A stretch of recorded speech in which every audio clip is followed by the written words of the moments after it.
Ma première question, est-ce que tu te soucies de l'œuvre de Dieu? Prends ta Bible. Qui peut lire bien et puis rapidement? S'il n'y en a pas, je vais prendre le petit passage et puis moi-même je vais lire. Je veux qu'on lise Néhémie 4, versets 16 à 23. Mais pour que tu comprennes mieux, je vais prendre ça un peu loin. Écris dans ton cahier Néhémie 4, versets 16 à 23. Mais je vais te lire tout le chapitre. Pour que tu comprennes et que tu pries bien, je vais lire d'abord tout le chapitre 1, pour que tu comprennes. Néhémie 1. Sinon, notre texte qui va nous servir, c'est Néhémie 4, 16 à 23. Néhémie 1, je lis. Parole de Néhémie, fils de Hakalia. Au mois de Kisleu, la 20e année, comme j'étais à Suse, dans la capitale, Anani, l'un de mes frères, et quelques hommes arrivèrent de Juda. Je les questionnais au sujet des Juifs réchappés qui étaient restés de la captivité et au sujet de Jérusalem. Ils me répondirent, ceux qui sont restés à la captivité sont là, dans la province, au comble du malheur et de l'opprobre. Les murailles de Jérusalem sont en ruine et ses portes sont consumées par le feu. Lorsque j'entendis ces paroles, je m'assis, je pleurais et je fus plusieurs jours dans la désolation. Je jeûnais et je priais devant Dieu, le Dieu des cieux, et je dis, ô Éternel, Dieu des cieux, Dieu grand et redoutable, toi qui gardes ton alliance et qui fais miséricorde à ceux qui t'aiment et qui observent tes commandements. Verset 6, que ton oreille soit attentive et que tes yeux soient ouverts. Écoute la prière que ton serviteur t'adresse en ce moment, jour et nuit, pour tes serviteurs, les enfants d'Israël, en confessant les péchés des enfants d'Israël, nos péchés contre toi, car moi et la maison de mon Père, nous avons péché. Nous t'avons offensé et nous n'avons point observé les commandements, les lois et les ordonnances que tu prescrivis à Moïse, ton serviteur. Souviens-toi de cette parole que tu donnas ordre à Moïse et ton serviteur de prononcer. Lorsque vous pécherez, je vous disperserai parmi les peuples. Mais si vous revenez à moi, et si vous observez mes commandements et les mettez en pratique, alors quand vous serez exilés à l'extrémité du ciel, de là, je vous rassemblerai et je vous ramènerai dans le lieu que j'ai choisi pour y faire résider mon nom. Ils sont tes serviteurs et ton peuple que tu as racheté par ta grande puissance et par ta main forte. Ah Seigneur, que ton oreille soit attentive à la prière de ton serviteur et à la prière de tes serviteurs qui veulent craindre ton nom. Donne aujourd'hui du succès à ton serviteur et fais-lui trouver grâce devant cet homme. J'étais alors échanson du roi. Alléluia. Néhémie n'était pas un prophète. Néhémie était ce qu'on peut appeler aujourd'hui dans notre jargon un laïc. Laïc comme toi. Dieu a prononcé une parole, dit, si vous me désobéissez, vous péchez, je vais vous disperser. Et puis effectivement, ils ont péché, Dieu les a dispersés, ils sont en captivité. Et Néhémie, lui, s'est retrouvé comme échanson en Perse. Alléluia. Échanson, mais aujourd'hui, c'est quoi même? Ministre de quoi? Est-ce que ministre, c'est roi à la table? Oui? Non, c'est... Oui, les cuisiniers, mais... Ceux qui ont fait Aguissi d'État, son film, ma famille là. Tesson. Majordome. Alléluia. Il dit, certains de ses frères sont arrivés de Jérusalem et il leur demande, quel est l'état de Jérusalem et de nos frères? Quand on lui a dit que Jérusalem, la ville sainte, est tombée en ruine, alors que certains sont revenus de la captivité, la Bible dit que Néhémie est devenu triste. Alléluia. C'est à partir de là que le miracle de Néhémie va commencer. Qu'est-ce qui te donne les soucis, toi, enfant de Dieu? Qu'est-ce qui te donne les soucis? Quand on vient et puis tu es assis comme ça. Quand bien même il est exilé, mais il a un bon métier. Alléluia. Majordome. Dans la maison du roi.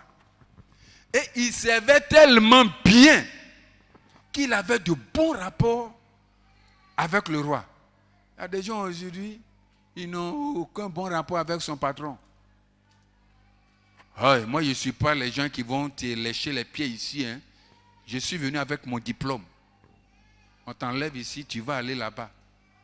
Aucun respect à cause de leur diplôme, ça a gonflé leur tête.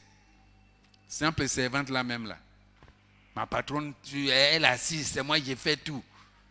Tu penses que tu sais préparer comme ça? Néhémie, il s'est cassé. Bon rapport avec le roi. Et quand il a eu l'information, ce qui lui donne le souci, vous savez, c'est l'œuvre de Dieu. C'est la maison de Dieu. C'est la ville de Dieu. C'est les enfants de Dieu. Sinon, lui, il est bien casé là-bas. De toute façon, quand toi, tu travailles dans la famille, tu te soucies des autres membres de la famille là. Néhémie a des soucis à cause de la maison de Dieu. Tu peux être enfant de Dieu et puis tu ne te soucies pas de l'œuvre de Dieu. C'est-à-dire, tout ton souci là, c'est ce qu'on appelle l'égoïsme, le moi. Mon moi. Attends, je vais déposer ça. Moi. Pour moi là. C'est ça ton souci. Mais quand c'est comme ça, Dieu va te laisser t'occuper de toi-même parce que tu as la force pour t'occuper de toi-même. Quand tu t'occupes de l'autre, Dieu vient s'occuper de toi. Alléluia. Néhémie est bien casé, mais son souci, c'est la ville sainte, la maison de Dieu, les enfants de Dieu. C'est ça son souci. Est-ce que tu as un peu de souci même pour l'église qu'on est en train de faire ici? Ton binôme ne vient pas, ça ne te dit rien. Aujourd'hui, si les frères et les sœurs ne sont pas venus, ça ne te dit rien. C'est quand le pasteur dit, donnez-moi le nom de tous ceux qui ne sont pas venus. Aujourd'hui, on va les appeler ici. Que tu appelles? Tu fais ou tu ne fais pas, l'œuvre de Dieu avance. Qu'est-ce qui te donne les soucis? J'ai dit bien enfant de Dieu. Tu as appris qu'il y a une liste des gens qu'on va remercier au travail. C'est ça ton souci sûrement.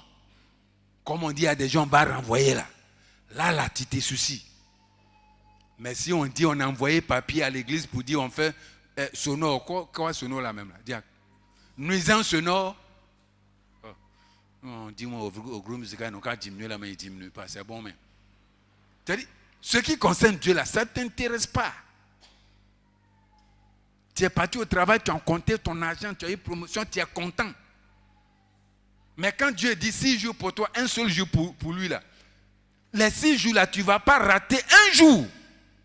Mais le seul jour de Dieu là, quand il ne vient pas, ça ne te dit rien. Dieu n'a pas de problème. Hein? Dieu n'a pas de problème. Est-ce que tu te soucies? Néhémie avait un bon poste. Tout son souci, c'était l'église. Tout mon souci là, tout mon souci en son temps là, c'est que Corona ne prenait pas un de nous. Quand on dit, on a ouvert l'église, je vais retrouver tout le monde. Je force personne à donner 10 offrandes. Mais quand je suis ici, là, dimanche, certains même viennent me trouver, on se cache, on fait culte. Pendant qu'il n'y avait pas d'église, et que j'étais réfugié à l'église en train de prier là, c'est là que j'ai eu des millions même. Plusieurs parmi vous le savent. C'est là que j'ai eu millions même dans Corona où toi, tu ne partais pas au travail, c'était ton souci, tu n'es pas fonctionnaire. C'est quand tu travailles, tu gagnes un peu. Et puis tous ces jours, on dit on ne travaille pas. On dit de porter cache-nez, gros cœur. Tu dis tu n'es pas mort pour cache-nez, tu as enlevé, on dit bon, il ne faut plus venir au travail. C'est là que le Seigneur a pris soin de moi. Tout mon souci, c'était l'église. Est-ce que tu te soucies de l'œuvre de Dieu? Réfléchis un peu. Quand tu élèves, que tu te soucies de ton étude pour faire ce que tu dois faire, tu réussis dedans. Tu es enfant de Dieu et puis tu ne t'occupes pas. Tu n'as pas de soucis de l'œuvre de Dieu. Il y a certains même là, depuis là, le temple ne fonctionne, n'est pas encore achevé là. Bon. Il y a certains même qui osent dire, oh mon pasteur, on a fait l'essentiel. Hein?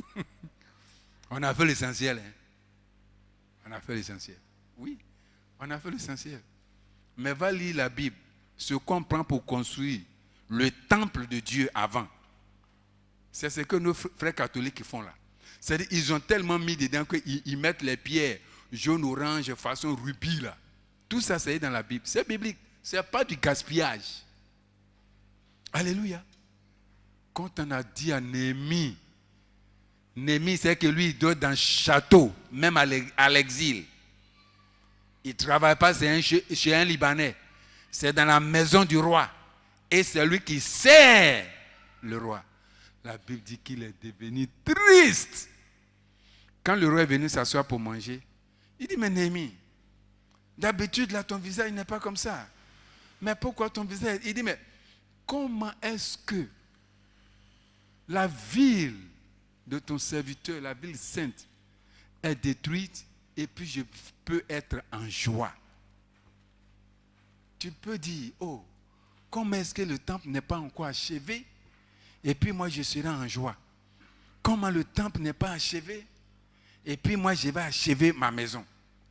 Je n'ai pas dit ne pas achever ta maison. Hein. Il y a plusieurs voies.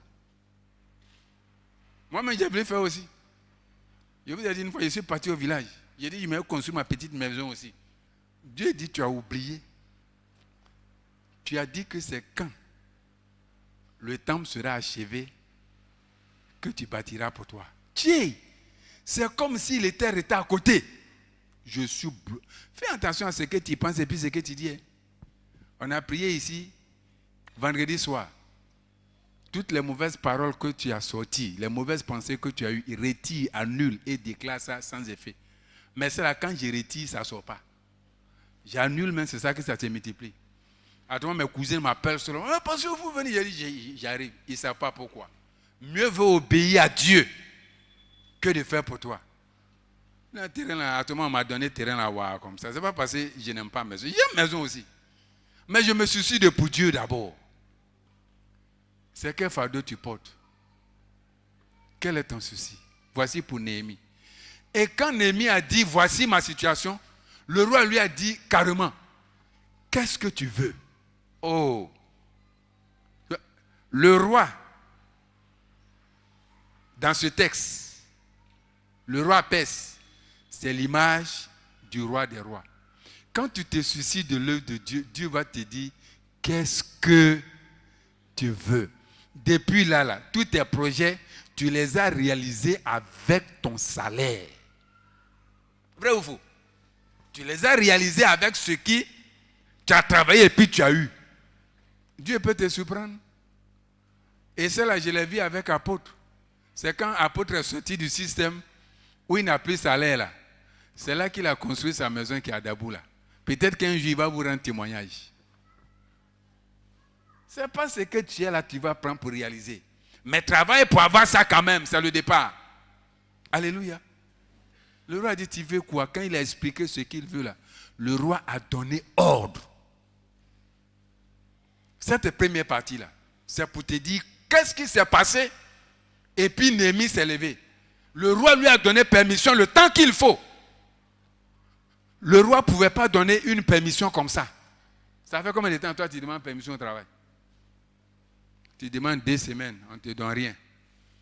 Tu demandes 1 mois, on te donne 2 jours. Et puis ça ne va pas quelque part. C'est comme si c'est toi ceux qui est dans la société. Mais quand les autres demandent 1 jour, on leur donne 3 jours. Tu es d'injustice dans ce monde. Alléluia. Ma première question, est-ce que tu te soucies de l'œuvre de Dieu? La Bible même dit que il est avantageux d'être célibataire. Parce que quand on est marié, le mari doit se soucier de comment sa femme sera heureuse. La femme doit se soucier de comment son mari sera heureux. Mais quand on est célibataire, on doit se soucier de comment l'œuvre de Dieu doit prospérer. Parce qu'une fois marié, c'est une loi divine. Tu dois te soucier de l'autre. Alléluia. Donc, toi qui penses que tu es maudit parce que tu es célibataire, il faut annuler ça. Hein? Ce n'est pas parce que je suis marié que je n'ai pas de ça. Non, non, non, non. Non, non, non. C'est-à-dire, quand je dis on va faire un sacrifice, les 3 mois qui sont devant nous là, les 3 mois qui sont devant nous, sois ponctuel, sois régulier, retrouve ton rythme de jeûne et prière, retrouve l'amour que tu donnais à Dieu et puis tu donnais aux hommes. Les hommes ont fait jusqu'à tu n'aimes plus. Hein. Tu penses que tu aimes, mais toi, de toute façon, tu aimais l'homme avant. Et c'est comme ça que tu aimes aujourd'hui. C'est l'autre là qui t'a provoqué. Les 3 mois qui sont devant toi là, mets les principes de Dieu en application et puis regarde si Dieu n'est pas dans sa parole. Alléluia. Il faut te soucier un peu de l'œuvre de Dieu. Certains ne savent même pas Comme on fait, puis devant l'église, là, c'est propre. Et puis tu viens, tu rentres. Certains ne savent pas. Tu ne sais pas parce que tu ne viens pas balayer devant le temple. Aux heures du culte. Avant, quand il pleut, là, je ne dors pas. Quand je suis à la maison, là, je vais appeler les gens à l'église. Est-ce que vous avez descendu les bâches? Parce que le vent fait rentrer. Je ne dors pas. Donc, s'il vient dormir à l'église, c'est pour surveiller ton église. Au moins, on a placé ça là. Là où le vent prend l'eau pour rentrer, là, c'est bloqué. Les autres parties où il n'y a pas vite, là, quand l'eau envoie, là, ça tombe sur ça, là. Alors que ici, là, quand l'eau envoie, là, directement ici. Là-bas, là, bâche, comme vite la séchée, là. Nous, on est Ghanéens, on a fabriqué bâche comme nos pinates là, on fait des sangs. Ici, là, on fait des sangs bâches. Mon frère, tu peux arriver au même point d'arrivée que les autres. Même si tu n'as pas leurs moyens, sois stratège. Attends, dans 1 an ou bien quelques mois, quand M. Zemble va finir, en tant que responsable de la construction, le temple là, je vais t'envoyer visiter la maison que je vais construire au village. Je ne sais pas comment, mais si Dieu a mis pied dessus, et puis il dit, église d'abord, dès que ça va finir, Seigneur, c'est toi qui as dit, moi j'ai dit, que quand l'église va finir, quand tu marches avec Dieu, sois tranquille. Est-ce que vous savez pourquoi Jonas, quand il est parti prêcher à Ninive, et puis il allait s'asseoir, il se plaignait. Et puis Dieu est venu, il dit, mais Jonas, est-ce que ce que tu fais là, c'est bon? Parce que Dieu a fait sortir une plante qui est comme un parapluie. Ça l'a couvert, il était content, le soleil ne le tapait pas. Et puis Dieu est venu piquer dedans, c'est mort un coup. Il était là en train de bavarder. Et puis Dieu dit, mais Jonas, est-ce que ce que tu fais là, c'est bon? Jonas dit, c'est bon jusqu'à demain. Tu m'as envoyé, moi je fuyais pour aller à Tassi, tu m'as envoyé, tu es parti me chercher pour ramener, j'ai fait mon travail, non? Pourquoi ça?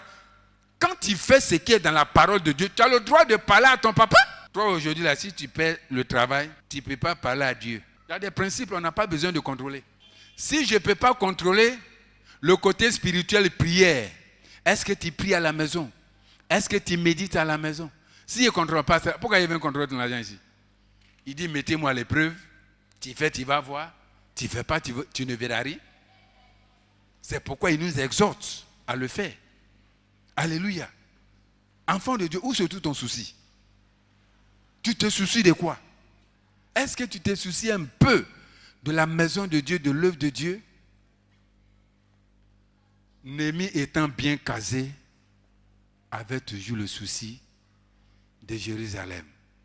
C'est pourquoi quand le roi a vu, le roi lui a donné la permission. Et Néhémie a fait une demande. Il dit, donne-moi des lettres, je vais donner à ceux qui sont dans telle province, pourquoi me donne le bois cadeau? Il a donné les lettres. Gloire à Dieu. Pardon, il faut te soucier un peu de l'œuvre de Dieu. Alléluia. Les pasteurs ont mangé, les pasteurs n'ont pas mangé. Comme le pasteur s'habille bien là, c'est que son ventre aussi est bien. Il y a des gens parmi vous, de temps en temps, je prends ma voiture, je te trouve à la maison et puis il dit, il te dépose au travail. Je fais ou bien je ne fais pas? Est-ce que je dis que non, comme tu as salaire là, tu peux payer transport? Mais j'ai fait ça. Est-ce que tu te soucies de l'œuvre de ton père? Soucie-toi un peu, puis tu vas voir ce que ton papa peut faire pour toi.